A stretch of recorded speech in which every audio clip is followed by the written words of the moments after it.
Growing up in the 90s, there was one place where kids ruled, and that was Nickelodeon.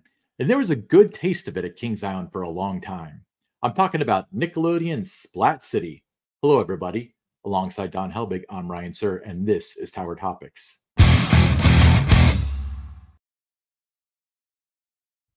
Tower Topics is a podcast by Kings Island fans, for Kings Island fans, because that's who we are, and that's who we care about. Yeah, so a lot of people have the nostalgic thoughts and feelings and stuff about, the different IPs that were involved with Kings Island. But for me, it was mainly Nickelodeon. And Nickelodeon had a couple of different iterations. There was Splat City, Nickelodeon Central, and then Nickelodeon Universe to round it out. But there was a lot of cool stuff there. I mean, what do you remember from it? There really was a lot of cool stuff, and this is kind of the heyday of Nickelodeon. When you had the Rugrats and some of those other Wild Thornberries and all those different characters. So it was kind of the heyday for it. So it was really well done. And if you were someone that had young kids who were into the Nick characters and that, I mean, you're right. I mean, this was kind of the place to bring the kids. I mean, they absolutely loved it and had a great time. Yeah, I mean, so the image that's on the screen is of the erupting tower. So that one was really neat because I felt like that was Disney quality theming.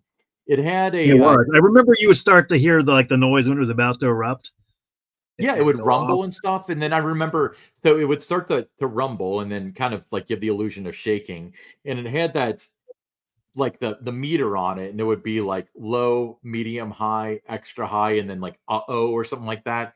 And when it hit uh-oh, it would shoot water out of the top. So it would be probably every 15 minutes or so, maybe a little bit less than that. But as it got up toward the top, I remember you would hear the rumbling and it would start shooting water out of things like where like the legs come together and the bolts and stuff. That's like literally stuff that only Disney would have done. Yeah, you're right. It was Disney caliber. Nowadays you would have had the rumble, but you wouldn't have had that. You wouldn't have that kind of detail unless it was at one of the parks down south. But that was all part of the green slime zone. And that ended up being, what did they call that when that became Planet Snoopy? I don't know. It got removed for it was Snoopy's Splash Dance, I think. Anyway, yeah. That is now where the Franklin's Flyers and are. What else? Space Buggies. Snoopy Space Bug. I wanted to say Jetsons Jet Orbiters because I'm in a nostalgic kind of mood. But yeah, that's where they were. But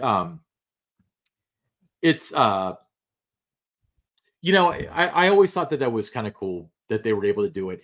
I actually wrote this really long, let's say, article on KI Central when they got rid of the Splash Maze.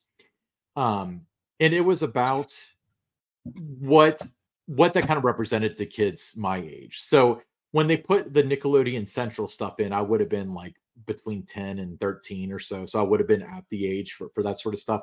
And I remember watching Nickelodeon, they would do a lot of Look Live segments at Nickelodeon Studios, which for those of you paying attention at home, is now next to Rip Ride Rocket at Universal Studios.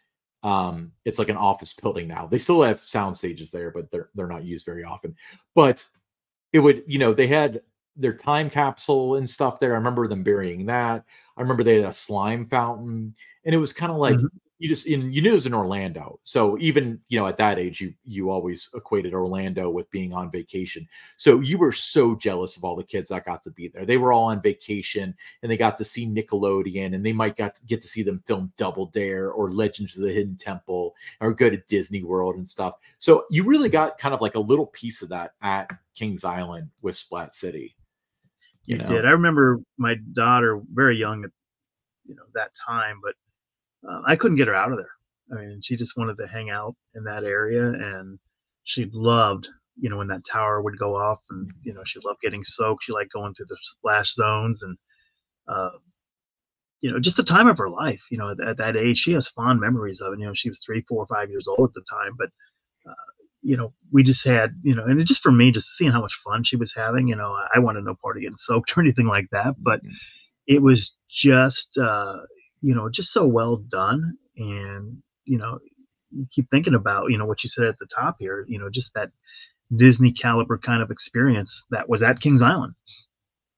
Some of this stuff I had a little bit of trouble finding pictures of, because a lot of this stuff, a lot of our photos come from KI Central, which I think is a fair trade-off because a lot of them I took up until I left KI Central in like 2015 or whenever.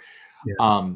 And this one actually I took. I wish I could remember the day when I took it, but I remember there being something where two people would stand under pipes and they'd hit a lever and one of them would get not just soaked. It wasn't a shower. It was a gush of water. And nowadays, if you know me personally, if I get my shoes and socks wet, like that's it. I'm going home. But that did not bother me as a kid. You walk through this splash maze and stuff. All this stuff should have been in the water park and it would have been like a home run. I do not know why it was out here. No, I mean, and then you would have all the kids in that would go through this, and then they're riding some of the rides, getting the seats soaked on some of the other attractions, and you go to ride that, and you're getting wet too. But no, just so much fun for everybody back then, and it was something that it kind of changed the dynamic of the kids area. You talk about this going back to like 1995 to 2000. It was kind of then around that time that the park went on its run of winning the Golden Ticket Award for the best kids area. And this had a lot to do with that.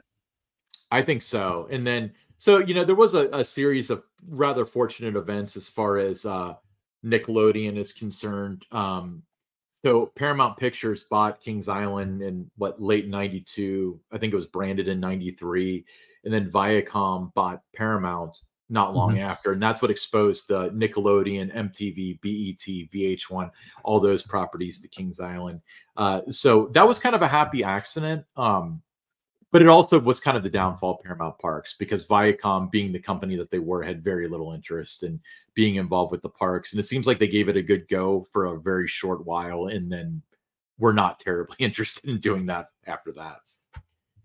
But yeah, one of a kind themed area. And I'm glad that the kids get to have Snoopy and they get to have that connection and they get to have relatable characters. But part of me feels like they kind of missed out, by not growing up in that. They did, but you look at the characters that Nickelodeon was known for at that time, and the timeless characters are the Peanuts characters. I mean, it's they're going to be there for forever. It doesn't matter whether you were born in the 60s, 70s, 80s, 90s, whenever. I mean, Peanuts is relevant to you.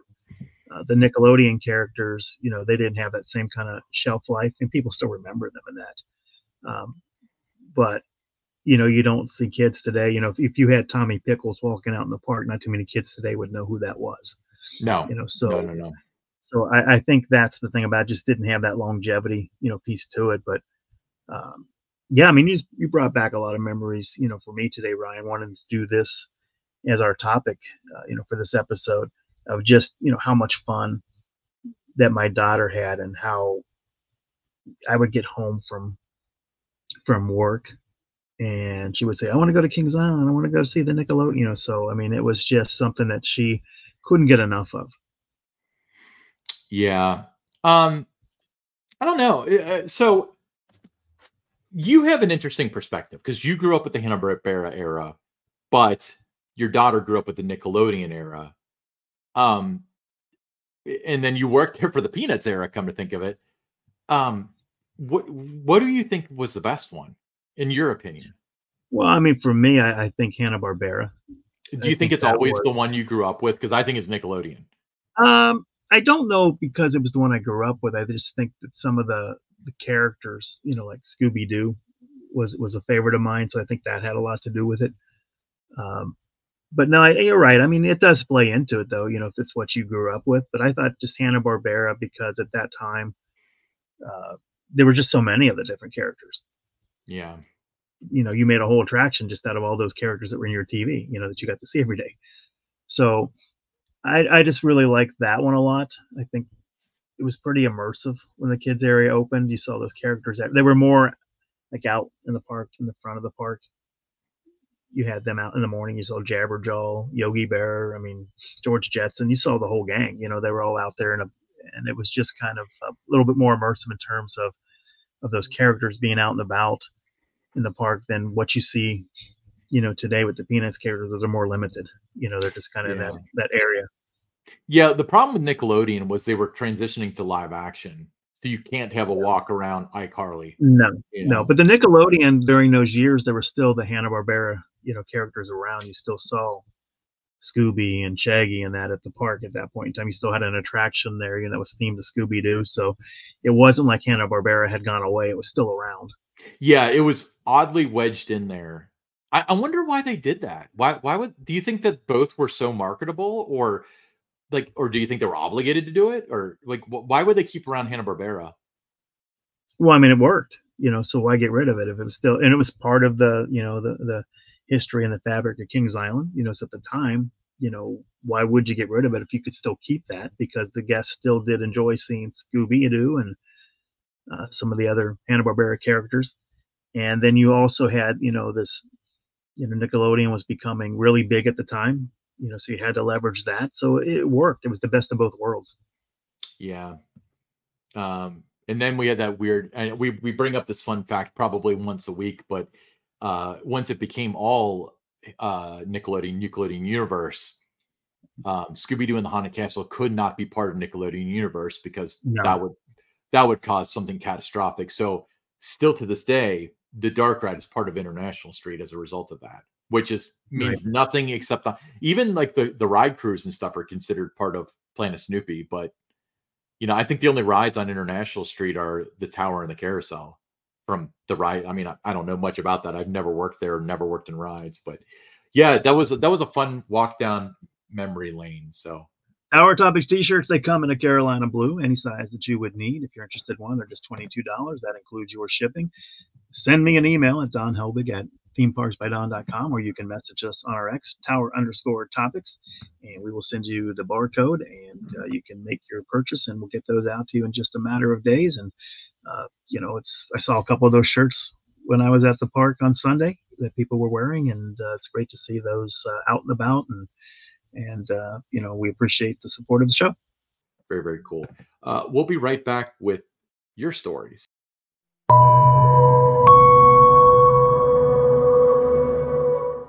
Don, what's today's story? Well, today's story, it's from Alan G, and he says, "Hi, Don and Ryan. Thank you so much for the Tower Topics podcast. I love it. I really appreciate what you guys do. Here's my Kings Island story. Like so many others, Kings Island has been a very special place in my life. My first visit to the park was in 1992 as a 5-year-old. Little did I know during this first visit how impactful this park would be in my life. At first, Phantom Theater, the Beastie, and the Animal Safari were my speed, but as the years went by, I braved some of the great coasters like King Cobra and the Vortex. I'll never forget riding the Outer Limits Flight of Fear for the first time in 1996. My dad and I waited 4 hours in line through delays due to technical difficulties. It was worth every minute. I never experienced anything like it. As a middle schooler, going to Kings Island became almost a weekly activity with friends. These years are full of memories, like ace walkbacks to the Beast with Jeff Siebert and experiencing amazing new rides like Drop Zone, Stunt Tower, Son of Beast, and Tomb Raider, The Ride. When I was old enough, I applied to work at Kings Island ride operations. I remember how amazing it was to eat endless free La Rosa's pizza in the Fest House during open interviews. Delicious as always. My first job was working on the Face Off Congo Falls crew. It was an amazing summer. The good times with the crowd crew and the in-depth experience with rides was like a dream. This was the first of our 4 summers I worked at Kings Island. I worked in ride ops, also working on the Son of Beast, Top Gun, Firehawk, and Flight of Fear Zephyr crews. It was amazing to work on rides that I had enjoyed so much as a guest. This fueled my desire to have a career in the themed entertainment industry. In college and afterward, I was blessed to do internships and freelance work for Jack Rouse and Associates and Bruce D. Robinson Design Group, both Cincinnati-based theme park design groups with ties to Kings Island. These were great experiences that allowed me to learn more about the industry and meet people who had impacted Kings Island's history. These experiences prepared me for the career I have today, working on the attractions design team for the Ark Encounter theme park in northern Kentucky. Much of what I've experienced and learned at Kings Island, I apply in my work today. I still love visiting Kings Island, and now, as a parent, sharing with my kids has led me to appreciate the park from a fresh perspective. I love sharing my memories of the park with my kids and making new ones with them. Kings Island is such a special place, and I'm so grateful to have it as a part of my life. Thank you both so much for all you do. Again, Alan G. Well, I mean, thank you, Alan, for contributing that. I, I appreciate you showing your appreciation, but we just talk about Kings Island, hit the record button, maybe a little bit of editing on the side. But I actually have met Bruce Robinson. He was doing a project for somebody that I was working for, I think. So I have met him, and I know many people. Well, a lot of them are gone now, but because Jack Rouse got bought out by RSI, was that the talent company that Winterfest had? Does that sound right? Yeah, RSI bought Jack Rouse, and a lot like Keith James retired. Chloe, his daughter, now works for Bainham Painting. So a lot of those people have left, but I haven't been to the Ark Encounter yet. I went to the Creation Museum, but I haven't been to the Ark Encounter yet. I really want to go. I want to We come should go. Maybe we should do a meet up there. We could. We'll play hide and seek in the Ark. I'm amongst the 2x2 animals. I'm hiding behind Noah. How about Alan though? Here you are, you growing up, you love all these rides, and then down the road you end up working on each of these rides. I think that one of the coolest things is that people ride these rides, and they especially even ride ups themselves start to have these visions of it would be cool if we did this, and then they end up either, a lot of them are roller coaster engineers. I remember I wanted to be a roller coaster engineer, like something fierce, when I was like 19 years old, until I realized that like I'd probably make a terrible engineer because I'm more passionate than I am math capable. I'm pretty good at math, but anyway, but I can't believe how many people I know that are now roller coaster engineers working for GCI, Skyline, Gravity Group, Intamin, all those just people that were in the industry. They operated rides. They got a real interest in it. They had the math and science background. They're able to do it. In this case, in Alan's case, it's, he's got the creative and whatever, probably like a lot of CAD tools and stuff like that, that a lot of it was probably sparked from interest in doing it. The other thing that I see a lot is people that really get into photography because of the it seems like a lot less people are into like photographing coasters now, but we see a lot of the people that get into photographing the shows, and then they end up being professional photographers. For me though, it's like doing this podcast, it's kind of like, well, I want it to look really professional. So that's when, I learned Apple Motion, and then I learned Blender. Well, I'm learning Blender. And I've actually been able to use those skills in my like day job to make 3D graphics and stuff. So it's you find your passion, and nobody's going to get paid to ride roller coasters all day. I know you did for a little bit in the 80s, Don, no offense, but most people will not get paid to ride roller coasters all day. But no, you find out what your adjacent thing is. Like, what do you love about roller coasters? Well, I love all the people having fun. I love how they look. I love how they feel. And it's like, well, you can create those memories, or you can capture those memories, or you can tell the story, that sort of stuff. So very cool. We'd love to hear more about your experience with Bruce Robinson and, working for Jack Rouse, and especially what you have going on at the Ark Encounter. So that's very cool. But let me tell you this. We want to hear your stories. Did you meet your spouse at Kings Island? What's your favorite memory of Kings Island? Did you have your first job there?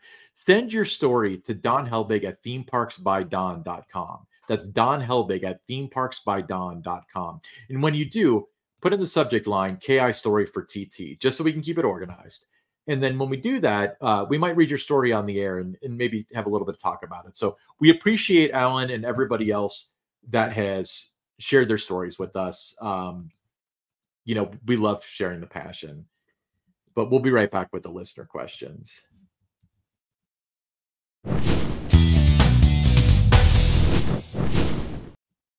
First listener question, Warren S. from Milford, Ohio.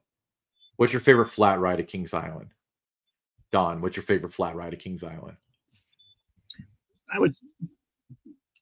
It's really a tie. You know, Grand Carousel or the KI Miami Valley Railroad. But if I have to pick one, it's the Grand Carousel. I mean, just so much history there, and it's kind of like the heartbeat of Kings Island to me. You know, it wouldn't be Kings Island without the Grand Carousel. What about you, Ryan? I was hoping you would talk longer so I could think about this more. Favorite flat ride? God, I really like some of the flat ride. If I had to say like the most thrilling flat ride, probably Delirium. I think that's just fantastic. I don't get to ride it as much as I'd like to. But that's partially because I haven't made the effort to do that. But I really like that. I really like the antique cars, the Kings Island antique autos. Eiffel Tower, but I don't really consider Eiffel Tower a flat ride, but more of an icon. Like, is the Statue of Liberty a flat ride? No, it's statue. You know, An icon.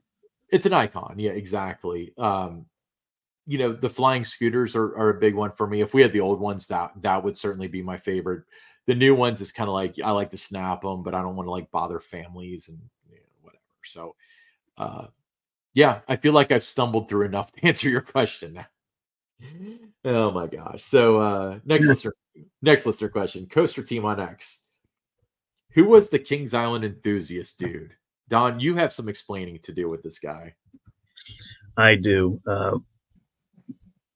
We were looking for something to be kind of fun, just kind of create a character and get people just talking about it on social media. You know, social media was just coming about. So someone I worked with, her husband, one day we were talking, we just said, hey, you know, how about if we do a video and we call you the Kings Island enthusiast dude, and we do little skits of you talking about different things, like when Windseeker was getting ready to open, or, you know, how to promote the mobile app, you know, following the park on Twitter, and that it was just, you know, a way to talk about the park in a fun and creative way. So they were interested in doing that, and I don't know, we did 5 or 6 different episodes, but we had a meet and greet with the Kings Island enthusiast dude, and there was a lot of people that came and got photos and autographs and that.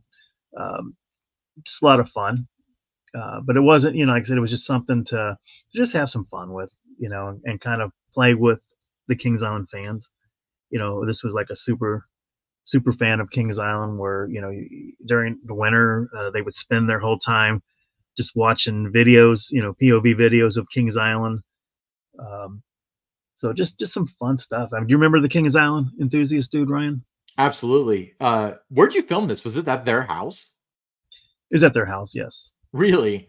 Yeah, and I remember it was supposed to be kind of like tongue in cheek, not really insulting, yes. But I wonder if in today's world that people would get upset about something like this, where it's like you're insulting your biggest clients or whatever. But I know that was not the intention. The intention was for everybody. No, you know, the coaster enthusiasts thought it was funny because, you know, coaster enthusiasts are known for wearing the fanny packs and that kind of thing. So he would wear the fanny pack and that. So they looked at it as a tribute to them more than anything else and getting upset. So it was fun.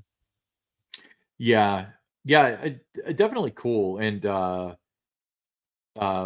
from what I gathered, reminded me that I'm glad we had this question, because, you know, time gets away from a lot of people, and sometimes you're like, oh, I wish I'd, you know, talk to them or try to catch up with people. So I just made a note here while you were talking about the Kings Island enthusiast dude, that I've got to reach out and, you know, make a call and just see how they're doing. Yeah, from what I mean, we're talking about this person individually for not using their name, but they like got some sort of degree and is working in computer science now and doing great. So that's what I mean. That's obviously the short of it over the past 10 or 15 years, but very well. But Coaster Team, thank you for the question. I hadn't thought about the coaster or the KI enthusiast dude in a long time, but hey, I'm Ryan Sir, along with Don Helbig. This is Tower Topics.